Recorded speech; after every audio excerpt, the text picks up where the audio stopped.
Hi hello friends, ఊళ్ళో ఒక రామయ్య అనేవాడు హరికథలు చెప్తూ ఉంటాడు అనమాట. ఒకసారి ఈయన హరికథలు విని తెలిసిన ఫ్రెండ్, ఆడవాళ్ళు చాలా గొప్పవాళ్ళు, అంటే నీకు నా భార్య సంగతి తెలియదు, నీకు నా భార్య సంగతి చెప్తాను చూడు అని చెప్పి, తర్వాత నాకు ఇప్పటికే ఆలస్యం అయిపోయింది, నేను నీతో తర్వాత మాట్లాడతాను, వెళ్ళిపోతాను అనమాట రామయ్య. తర్వాత ఈయన చాలా దూరం నుంచి నడిచి వస్తూ ఉంటాడు అనమాట. నడిచి వచ్చిన తర్వాత ఆ రోజుల్లో వెహికల్స్ ట్రాన్స్పోర్టేషన్ పెద్ద లేవు కాబట్టి నడిచి బాగా దూరం నుంచి ప్రయాణం చేసి వచ్చి అట్లా వస్తానమాట. వచ్చాక నువ్వు వీళ్ళ భార్య వచ్చి ఉంటే అమాయకురాలు అనమాట. వీళ్ళ భార్యను అడిగేవాళ్ళు, ఏమండి ఊళ్ళో అందరి పిల్లలు ఉన్నారు, మీకు లేరా అంటే, అవును నాకు పిల్లలు ఉన్నారా అని చెప్పి మా ఆయన అడగాలని చెప్పి నిర్ణయించుకుంటుంది. నిర్ణయించుకున్న తర్వాత ఇంకా భర్త కోసం ఎదురు చూస్తూ ఉంటే భర్త వస్తాడు. భర్త వచ్చిన తర్వాత అడుగుద్ది అనమాట. అడిగిన తర్వాత, ముందు నేను స్నానం చేస్తాను, నువ్వు ముందు నాకు అన్నం పెట్టు, ఆకలేస్తాను అంటే ప్లేట్ కాను కూర అన్ని పెట్టేసి ఉంటుంది.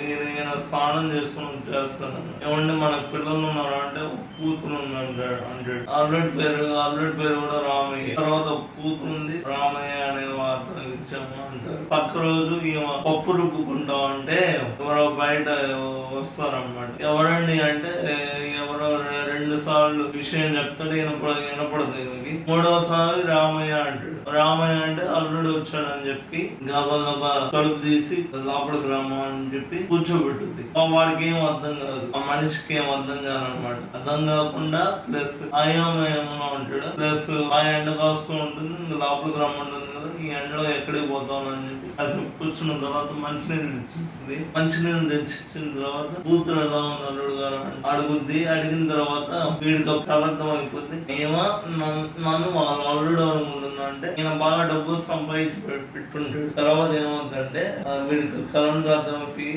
వీడేం చెప్తాడంటే, అదే మీ అమ్మాయి పెళ్లికి వెళ్ళాల్సి ఉంటే నగలు లేవని చెప్పి ఎలా అంటుంది అత్తయ్య గారు, ఎందుకు బాబు నా దగ్గర ఉన్నాయి అని చెప్పి లోపలికి వెళ్ళి వీడికి నగలన్నీ తెచ్చిస్తుంది. తెచ్చించిన తర్వాత మా అత్తయ్య గారు, మేము ముందు ఆ పెళ్లి చూసుకొని డైరెక్ట్ గా మీ అమ్మాయి నేను మీ ఇంటికి వచ్చేస్తామని చెప్తాడు.